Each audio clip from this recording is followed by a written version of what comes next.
প্রাথমিকের শিক্ষার্থীদের পাঠের ব্যাগ ও school dress দেবে সরকার। জুন থেকে টোকিওতে ফ্লাইট চালু হবে, জানালেন বিমান প্রতিমন্ত্রী। জ্বালানি তেলের দাম বাড়লেও কাটছে না সংকট, পাম্পে দীর্ঘ সারি, অবৈধ মজুতদারিকে দুষছেন ভোক্তারা। সুপ্রিম কোর্টে ভার্চুয়ালি বিচারিক কার্যক্রম প্রত্যাহার চান আইনজীবীরা, কোনো সমস্যা হবে না বললেন অ্যাটর্নি জেনারেল। এবং আলোচিত তনু হত্যার ঘটনায় 10 বছর পর প্রথম আসামি হাফিজ গ্রেফতার। নওগাঁয় 4 জনকে হত্যার নেপথ্যে জমির বিরোধ, বলছে পুলিশ।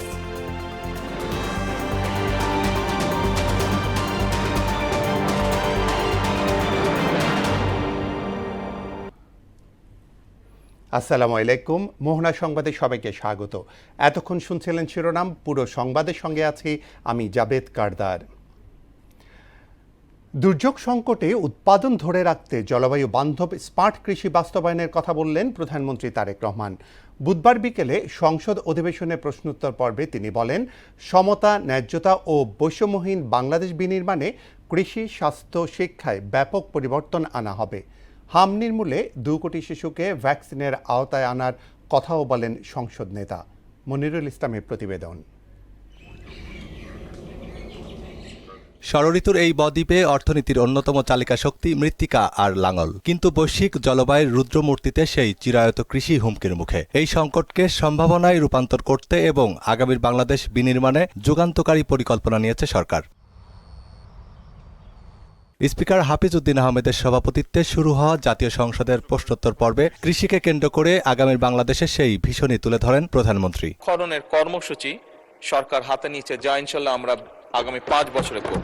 বিদীর্ণ মাঠে প্রাণের সঞ্চার করতে 20,000 কিলোমিটার খাল খনন আর আধুনিক যন্ত্রপাতির সমারোহে সূচিত হচ্ছে নীরব বিপ্লব। জলবায়ু পরিবর্তনের ধাক্কা সামাল দিয়েও উৎপাদন অব্যাহত রাখতে চালু হচ্ছে স্মার্ট কৃষি ব্যবস্থাপনা। এজন্য কৃষি উপকরণ সহজলভ্য করার কথা বলেন সংসদ নেতা। উৎপাদনশীলতা বৃদ্ধির জন্য সরকার উন্নত ও উচ্চ ফলনশীল বীজ, সুষম সার ব্যবহারের পাশাপাশি আধুনিক সেচ ব্যবস্থা সম্প্রসারণের পরিকল্পনা নিয়েছে। এই জন্য ইতিমধ্যেই 20,000 কিলোমিটার খাল খননের কর্মসূচি সরকার হাতে নিয়েছে, যা ইনশাল্লাহ আমরা আগামী 5 বছরে করব। জলবায়ু পরিবর্তনের প্রভাব মোকাবেলায় ক্লাইমেট স্মার্ট কৃষি বাস্তবায়ন করার পরিকল্পনা রয়েছে বর্তমান সরকারের। লবণাক্ততা, খরা ও বন্যা সহ সহনশীল ফসল চাষ, পানি ব্যবস্থার উন্নয়ন এবং টেকসই কৃষি প্রযুক্তি ব্যবহারের মাধ্যমে কৃষিকে পরিবেশ বান্ধব করা। চিকিৎসা খাতকেও আধুনিক করার কথা বলেন তিনি। এর অংশ হিসেবে স্থানীয় সরকারের 200 বহুতল ভবন দ্রুতই স্বাস্থ্য মন্ত্রণালয়ে হস্তান্তর করা হবে। ছোট ছোট মাতৃসদন ক্লিনিক সহ শিশু এবং নারীদের চিকিৎসার জন্য এই বিল্ডিংগুলোকে উপযোগী করে গড়ে তোলা হবে। মাননীয় স্পিকার, হামে শিশু মৃত্যুর ঘটনায় দুঃখ প্রকাশ করেন সরকার প্রধান। হাম নির্মূলে তুলে ধরেন নানান পরিকল্পনা। ইউনিসেফ আমাদেরকে, বাংলাদেশকে অনেক হেল্প করেছে এই ব্যাপারে। দ্রুত তারা হামের যে ভ্যাকসিনেশন সেটি খুব দ্রুততার সাথে পাঠিয়েছে, যার ফলে আমরা ওষুধগুলো পেয়েছি এবং প্রায় 2 কোটি শিশুকে এই হামের ভ্যাকসিনেশন আমরা দিব। আগামী অর্থবছর থেকেই প্রাথমিকের 2 লাখ শিশুকে বিনামূল্যে স্কুল ড্রেস ও পাটজাত ব্যাগ দেওয়ার কথা বলেন প্রধানমন্ত্রী। একসময় যে সোনালী আঁশ বলতাম, সেই জুট থেকে, পাট থেকে তৈরি আমরা বাচ্চাদেরকে স্কুল ব্যাগ দিব এবং একই সাথে ড্রেসের পাশাপাশি একই সাথে আজকে সকালে মাননীয় স্পিকার একটি পরিকল্পনা গ্রহণ করেছি। আমরা চেষ্টা করছি প্রাইমারি স্কুলের বাচ্চাদেরকে আমরা জুতো সরকার থেকে দেব।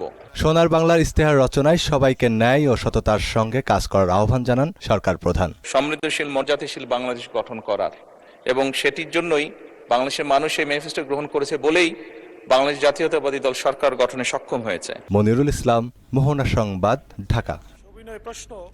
জুলাই মাস থেকে শিক্ষার্থীদের পাটের তৈরি ব্যাগ ও স্কুল ড্রেস দেবে সরকার। শুরুতেই প্রাথমিকের 1 লাখ শিক্ষার্থী এই সুবিধা পাবে বলে জানিয়েছেন প্রধানমন্ত্রীর উপদেষ্টা মাহদি আমিন। বুধবার সকালে সচিবালয়ে সরকার প্রধানের সঙ্গে বৈঠক শেষে একথা বলেন তিনি। এদিকে জুন থেকে জাপানের টোকিওতে ফ্লাইট চালু হবে বলে জানিয়েছেন বেসামরিক বিমান ও পর্যটন প্রতিমন্ত্রী এম রশিদুজ্জামান মিল্লাত। তানজিদ ভূঁইয়ার প্রতিবেদন। খাদ্য সংস্থানের পাশাপাশি স্বল্প আয়ের মানুষের জন্য আরেক দুশ্চিন্তা সন্তানদের শিক্ষা ব্যয় মেটানো। বিষয়টি মাথায় রেখে শিক্ষার্থীদের পাঠজাত ব্যাগ ও স্কুল ড্রেস দেওয়ার উদ্যোগ নিয়েছে সরকার। প্রধানমন্ত্রীর কার্যালয়ের মুখপাত্র মাহাদি আমিন বলেন, প্রতি উপজেলায় 2টি করে স্কুল এই কর্মসূচির আওতায় আসবে। স্কুল নির্বাচন করবে স্থানীয় প্রশাসন। দেশব্যাপী পর্যায়ক্রমে পাঠজাত ব্যাগ এবং স্কুল ড্রেস পৌঁছে দিব। ইনশাআল্লাহ জুলাইয়ের শুরু থেকে প্রাথমিকভাবে 2টি করে উপজেলা প্রতি মাসে প্রতিটি প্রাথমিক বিদ্যালয়ের ক্লাস 1 থেকে শুরু হবে। আমরা সকল ছাত্রছাত্রীর কাছে পাটের তৈরি ব্যাগ এবং স্কুল ড্রেস পৌঁছে দিব। আমরা দ্বিতীয়ত দেশীয় পণ্যকে জনগণের দোরগোড়ায় পৌঁছে দিব। Made in Bangladesh slogan Bangladesh থেকে সারা বিশ্বে পৌঁছে দিব, যার কারণে আমাদের ইলেকশন স্লোগানও ছিল সবার আগে বাংলাদেশ। এবং তৃতীয়ত আমরা যে পরিবেশ বান্ধবভাবে রাষ্ট্রকে সাজাতে চাই, যেখানে এনভায়রনমেন্ট ফ্রেন্ডলি পলিসিগুলো হবে, সেটিকে বাস্তবায়ন করব। স্থানীয় সরকার প্রতিমন্ত্রী বলেন, সব শিক্ষার্থীর পোশাক হবে একই ডিজাইনে। এর মাধ্যমে পাট শিল্পের হারানো ঐতিহ্য ফিরিয়ে আনা সম্ভব হবে বলে মনে করেন বস্ত্র ও পাট প্রতিমন্ত্রী। আমাদের কোমলমতি শিশুরা এটার একটা লার্নিং শুরু হয় এখান থেকে। এই পাটজাত পণ্য দ্রব্য এগুলো ব্যবহারে মানুষকে উৎসাহিত করা, এই জন্য আমরা এই জুটের ব্যাগগুলো পাট শিল্প জুলাই মাসে প্রত্যেক উপজেলা থেকে 2টি করে প্রাইমারি স্কুলের নাম নিয়ে সেখানে ক্লাস 1-এর মাধ্যমে আমরা এই একই ধরনের পোশাক এবং একই ধরনের স্কুল ব্যাগ আমরা তাদের কাছে ফ্রি হস্তান্তর করব। এদিকে 14টি বিমান ও কিছু উড়োজাহাজ লিজ নেয়ার বিষয়ে বোয়িং কোম্পানির সঙ্গে চুক্তি চূড়ান্ত পর্যায়ে রয়েছে বলে জানান বেসামরিক বিমান ও পর্যটন প্রতিমন্ত্রী এম রশিদুজ্জামান মিল্লাত। আমরা ইনফ্যাক্ট বোয়িং 14টা কিনবো, আর আমরা ইতিমধ্যেই কথা বলছি এদের সঙ্গে, এয়ারবাসের সঙ্গে মিক্সড ফ্লাইট করার চিন্তা করছি। আমরা আশা করছি বিমান বহরে যুক্ত হবে অনেকগুলি নতুন বিমান, এবং আমরা লিজ নেওয়ার চেষ্টা করতেছি। সে বিষয়েও আমরা মাননীয় প্রধানমন্ত্রীর নির্দেশনা নিয়েছি কিভাবে লিজ করব, এবং আমাদের কিছু বিমান কিনতে হবে। কয়েকটি উড়োজাহাজ লিজ নিয়ে বিমানকে লাভজনক প্রতিষ্ঠানে পরিণত করার পরিকল্পনার কথাও বলেন তিনি। আর লিজের ব্যাপারে আমরা খুব ইমিডিয়েটলি হয়তো 2-3 মাসের মধ্যে কিছু লিজ নিয়ে বিমান বহরটাকে বাড়িয়ে প্রফিটেবল করার জন্য আমরা চেষ্টা করছি।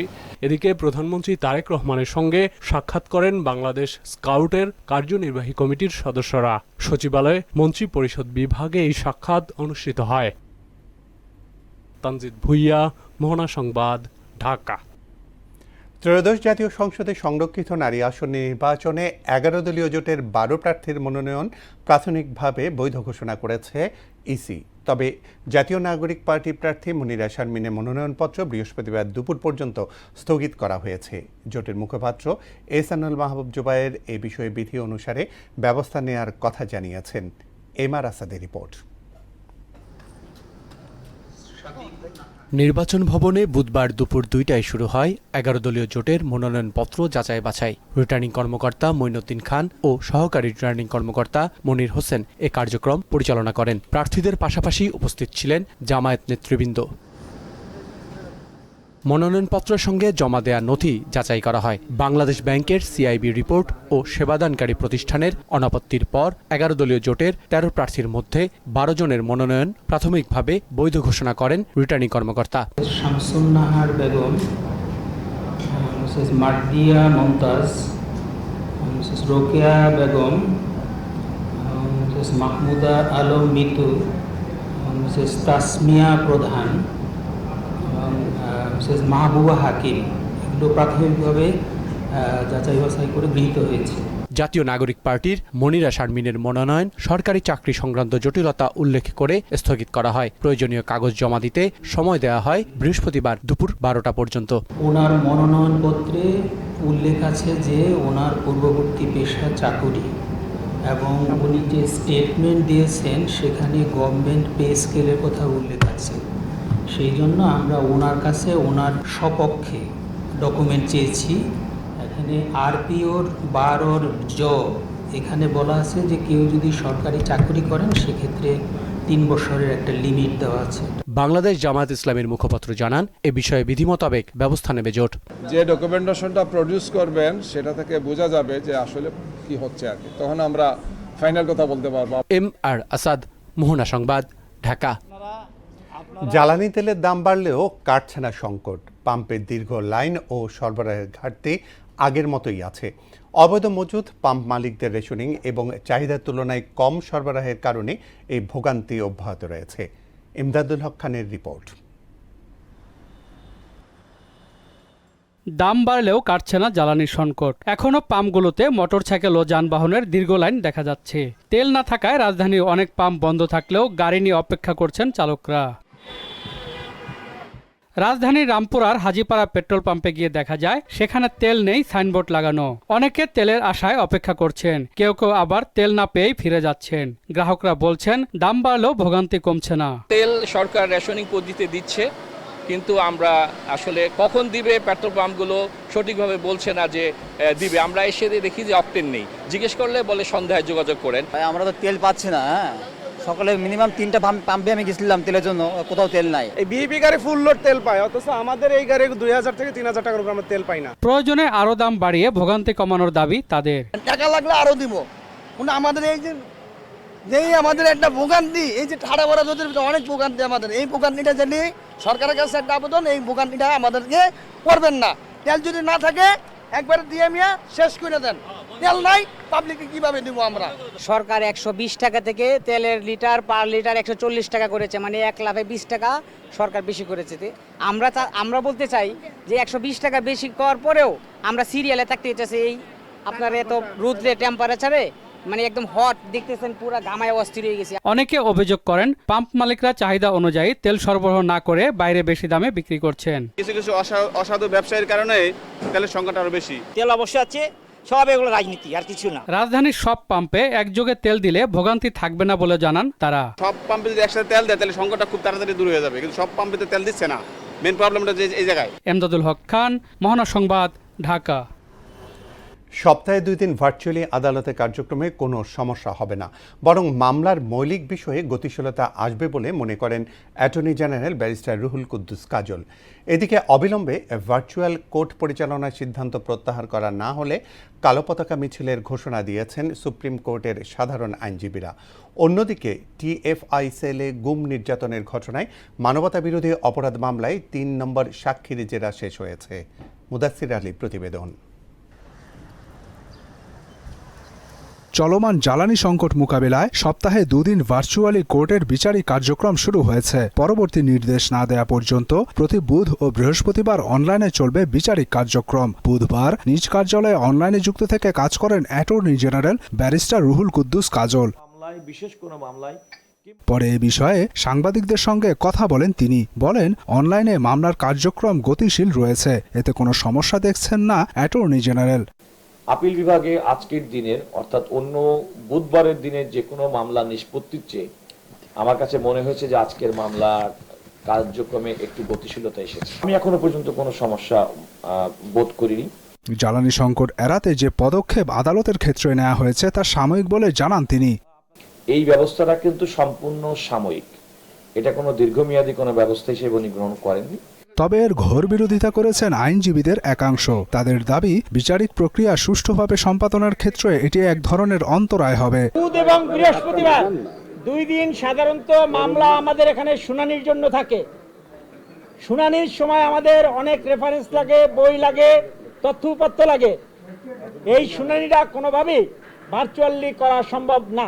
অন্যদিকে র্যাবের টাস্কফোর্স ফর ইন্টারোগেশন সেলে গুম নির্যাতনের ঘটনায় মানবতাবিরোধী অপরাধ মামলায় 3 নম্বর সাক্ষী মাসরুর আনোয়ার চৌধুরীকে জেরা করেন আসামি পক্ষের আইনজীবীরা। আন্তর্জাতিক অপরাধ ট্রাইব্যুনাল 1-এ শেষ হয় এই জেরা। পরবর্তী সাক্ষ্য গ্রহণ 4 মে ধার্য করেন ট্রাইব্যুনাল।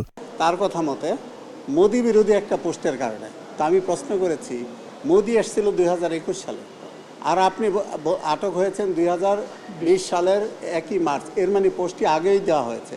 তাহলে মোদি 1 বছর আগে তো এটার কোনো অ্যাক্টিভিটি না, আপনি কিসের উপরে ভিত্তি করে আপনি দিয়েছেন? এর কোনো সদুত্তর নাই। একই ট্রাইব্যুনালে জুলাই গণ অভ্যুত্থানে নরসিংদীতে সংঘটিত মানবতাবিরোধী অপরাধ মামলায় তদন্ত প্রতিবেদন দাখিলের সময় আরও 2 মাস বাড়িয়ে 22 জুন ধার্য করা হয়। মুদাসসির আলী, মহানগর সংবাদ, ঢাকা। কুমিল্লার বহুল আলোচিত তনু হত্যার মামলায় দীর্ঘ 10 বছর পর প্রথমবারের মতো এক সন্দেহভাজনকে গ্রেফতার করা হয়েছে। গ্রেফতার অবসরপ্রাপ্ত সিনিয়র ওয়ারেন্ট অফিসার হাফিজুর রহমানকে 3 দিনের রিমান্ডে পাঠিয়েছেন আদালত। বুধবার কুমিল্লার সিনিয়র জুডিশিয়াল ম্যাজিস্ট্রেট মোমিনুল হক এই আদেশ দেন। বিষয়টি নিশ্চিত করেছেন তদন্ত কর্মকর্তা তারিকুল ইসলাম। এর আগে মঙ্গলবার রাতে ঢাকার কেরানীগঞ্জে হাফিজুর রহমানের বাসভবন থেকে তাকে গ্রেফতার করা হয়। নওগাঁর নিয়ামতপুরে একই পরিবারের 4 জনকে গলা কেটে হত্যার ঘটনায় 3 জনকে গ্রেফতার করেছে পুলিশ। এই সময় তাদের কাছ থেকে হত্যার সময় ব্যবহৃত ধারালো হাঁসুয়া এবং ছোরা উদ্ধার করা হয়েছে। জমি ভাগ বাটোয়ারার সূত্র ধরেই পরিকল্পিতভাবে এই হত্যাকাণ্ড চালানো হয়েছে বলে জানিয়েছেন নওগাঁর পুলিশ সুপার মোহাম্মদ তারিকুল ইসলাম। তদন্ত করে আমরা এই চাঞ্চল্যকর 4 হত্যাকাণ্ডের রহস্য মোটামুটি উদ্ঘাটন করতে সক্ষম হয়েছি এবং আমরা ইতিমধ্যে 3 জন খুনিকে আমরা গ্রেফতার করেছি এবং এর মধ্যে 2 জন পুলিশের কাছে স্বীকার করেছে যে তারা এই হত্যাকাণ্ডের সাথে জড়িত ছিল। প্রধানমন্ত্রী বিশেষ সহকারী হিসেবে নিয়োগ পেলেন ডক্টর এস.এম. জিয়াউদ্দিন হায়দার। প্রতিমন্ত্রী পদমর্যাদায় প্রধানমন্ত্রীর স্বাস্থ্য বিষয়ক বিশেষ সহকারীর দায়িত্ব পালন করবেন তিনি। আজ তাকে নিয়োগ দিয়ে প্রজ্ঞাপন জারি করে মন্ত্রিপরিষদ বিভাগ। এতে বলা হয় প্রধানমন্ত্রীর রুলস অব বিজনেস অনুযায়ী তাকে নিয়োগ দিয়েছেন। তিনি প্রতিমন্ত্রীর পদমর্যাদা, বেতন ভাতাদি এবং আনুষঙ্গিক সুযোগ সুবিধা পাবেন এবং এই আদেশ অবিলম্বে কার্যকর হবে। দেশের মোট বৈদেশিক মুদ্রার রিজার্ভ আরও বেড়ে এখন 35,125.90 মিলিয়ন বা 35.12 বিলিয়ন ডলারে দাঁড়িয়েছে বলে জানিয়েছে কেন্দ্রীয় ব্যাংক। বুধবার বাংলাদেশ ব্যাংকের নির্বাহী পরিচালক ও মুখপাত্র আরিফ হোসেন খান এই তথ্য জানিয়েছেন। কেন্দ্রীয় ব্যাংকের সবশেষ তথ্য অনুযায়ী 21 এপ্রিল পর্যন্ত দেশের গ্রস রিজার্ভের পরিমাণ দাঁড়িয়েছে 35,125.90 মিলিয়ন ডলার। আর আন্তর্জাতিক মুদ্রা তহবিল IMF-এর হিসেব পদ্ধতি BPM-6 অনুযায়ী রিজার্ভ দাঁড়িয়েছে 30,459.01 মিলিয়ন মার্কিন ডলারে। শেষ করব মোহনা সংবাদ। যাবার আগে শিরোনামগুলো জানিয়ে দিচ্ছি আরও একবার।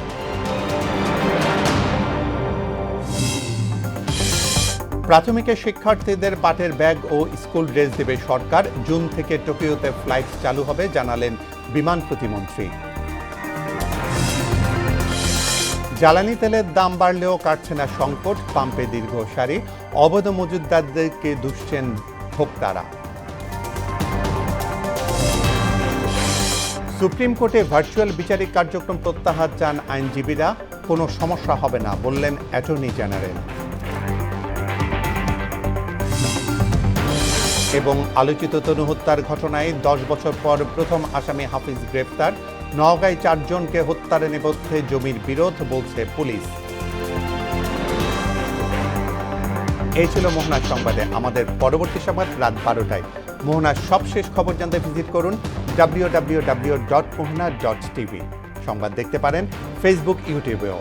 এতক্ষণ সঙ্গে থাকার জন্য ধন্যবাদ সবাইকে।